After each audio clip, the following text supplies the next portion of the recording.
Welcome, Maneesha. Thank you. You've been living a lot of time with Osho, spending a lot of time with him in the commune in Pune. How did you meet Osho and how did you end up in Pune?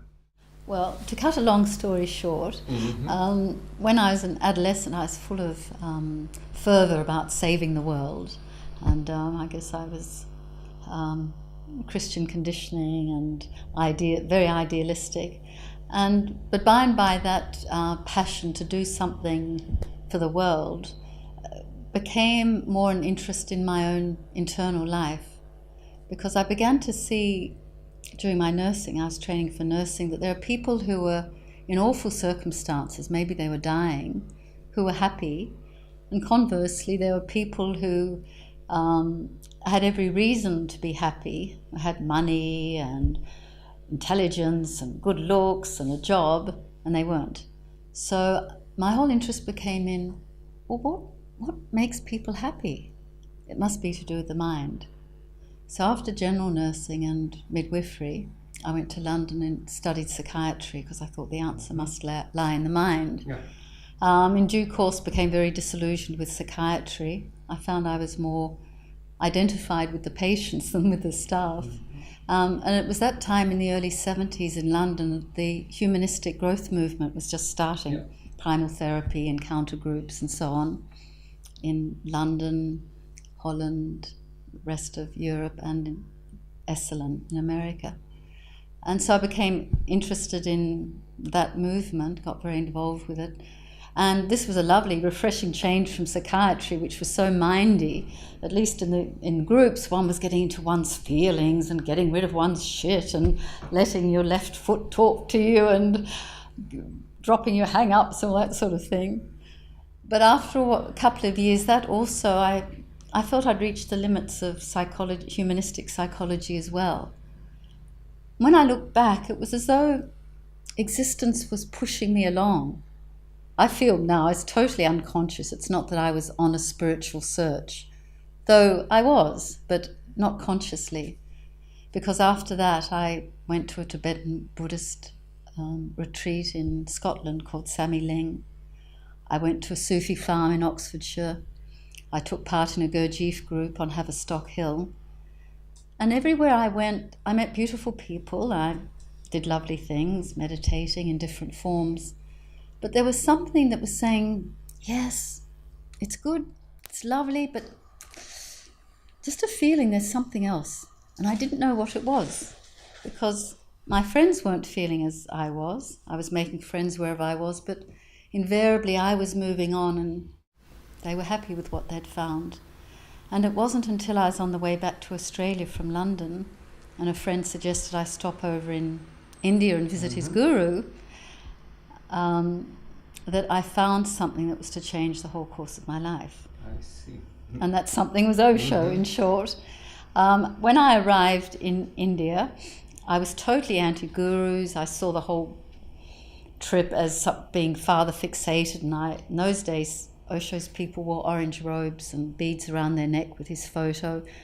No way was I going to be wearing an orange robe, and I didn't need a father figure, and I wasn't going to wear anyone's photo around my neck.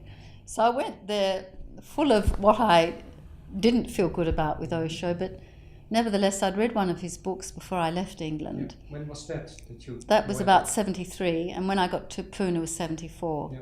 And when I read that book, I was really struck by the simplicity of his expression, first of all, his humour and his poetry. But still, nothing prepared me for the impact of actually meeting Osho. And the night that I did, on the 7th of October, 1974, my life just did a 180-degree turn. And suddenly I was one of those orange people that I'd vowed I'd never be. It was a direct recognition for you. Absolutely. It was extraordinary, Prem Buddha, in that, when you're going to meet someone for the first time, you're full of those expectations of meeting the new person. And what floored me was that when I saw him, there was a sense of recognition. It was more like meeting up with someone I knew already, though it wasn't formulated as clearly as that, but a sense of great familiarity.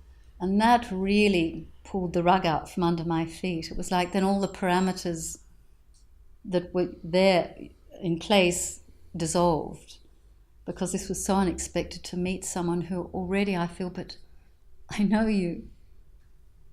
You're so familiar to me. This is not new. This is a reunion. Yeah. And then pretty soon you started living in Pune yourself for within a couple of weeks. Osho invited me to live. Within a couple of weeks. Yes, invited me to live in Pune. I was very new. Though I took sannyas that first night, I didn't have a clue what enlightenment was, or really what it meant to have a master, or what a master was. But the other sannyasins told me I was very lucky and honoured to be invited to stay. And I explained to Osho that I needed to go back to Australia because I'd been away for 4 years. And my parents were looking forward to me coming home. So he said, so you go and then come back. So I was prepared to do that. But over the next 2 or 3 weeks before I was due to leave, there was just this increasing feeling of, what am I going for? Australia's not my home. Not in the real sense. This is where I want to be. This is what I've been looking for all my life, unaware. And so I told that to Osho. I said, I don't want to go. And he said, you sure you won't regret it? And I said, no, I just knew, even though it upset my father particularly, he did love me a lot, and his love was such that he could really encompass that. But he was sad that I wasn't going home. So I upset him. My mother said, you broke your father's heart. But nevertheless, I had found something so compelling. That restlessness that had been pursuing me up to that point, that feeling of, great, but. The but went on that day in October 74, and it's never come back. Yeah, and then you stayed on and on. I stayed on and on. I became... Osho appointed me as his chief editor, so I edited, over 70 of his books, which was amazing work. And I was with him when we then, 7 years later, we went to Rajneeshpuram in America, and later on his world tour. And again, when we went back to what we called Pune 2, went back to Pune for the second time, I was there for all that period, lucky enough to always be living in his residence. Yeah. How do you look back now at this first 7 years in Pune? Amazing. Each phase has been amazing in different ways, but yeah, those years were totally magical. And I think of us all with the men with their long beards and long hair, and it was an amazing time for us.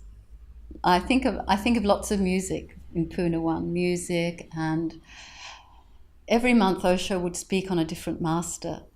And so we would get there'd be the sort of the flavour of the month. Maybe it was Tantra or Buddha. And it would really become, we would talk about the discourses, and we'd really be, if he was talking on Buddha, really be mindful in the way that Buddha talks about. So it's a very passionate time, very juicy, colourful time, Pune 1. Yeah, you've been very close to Osho for a very long time. What has it brought yourself, all these years of meditation? It's hard to know where to begin. I guess the one most important key for me has been what's called witnessing. I think I've by nature been someone who doesn't have difficulty in getting involved in things. If I love something, I really go for it. So being total hasn't been an issue, but more not getting drowned in things, whether it's my moods or relationships or events. In the past, I tend to get totally taken over by them, getting overly lost in things, whether it's sadness or happiness. And through Osho, I've retained and even more fully been able to be total, but added the element of witnessing, which is essentially keeping the awareness that whatever I'm doing is something I'm doing. I'm playing a role.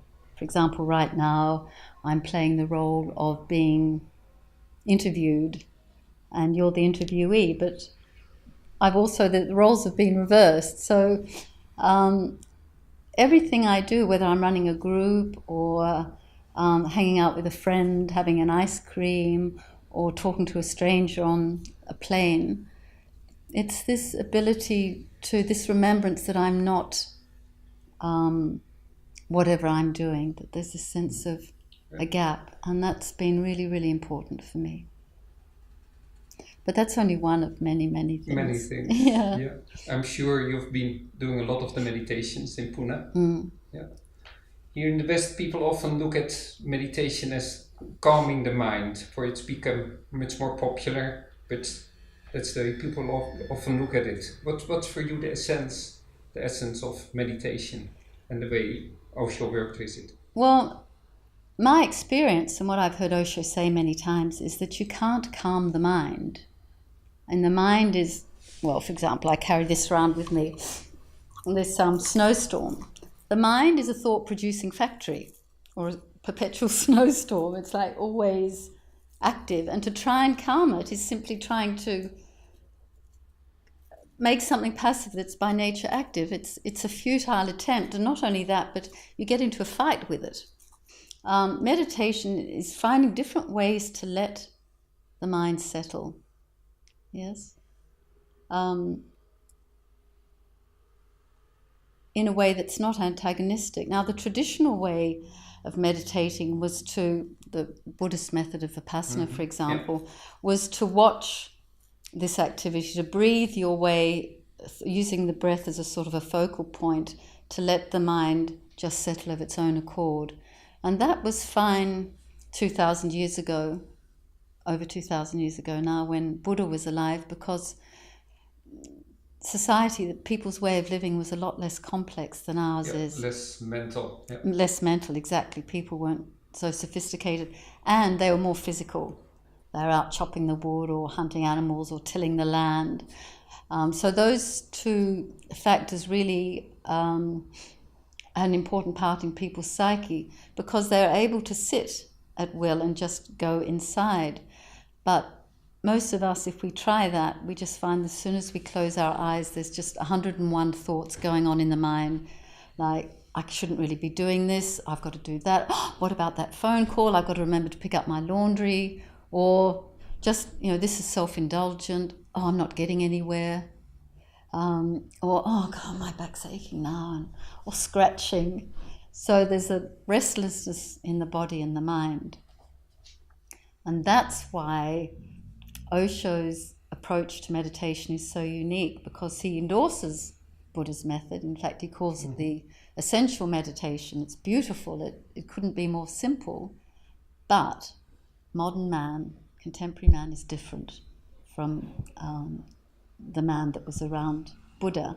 So in Osho's understanding, modern man needs to, rather than try and quell this chaos by simply watching the breath, which can in fact be repressive, pushing it down, he says your mind wants to think, or your heart wants to freak out, do it, just like really exaggerate it. So his state, there's the methods of breathing, which really stimulates the mind and the heart, and catharsis and jumping up and down. And then after those few stages of activity, in the fourth stage, when it's called the stop stage, everything is so spent, you're physically and mentally and emotionally so spent that all you want to do is be absolutely still. So silence comes about through just the polar opposite, through immense activity and totality of effort.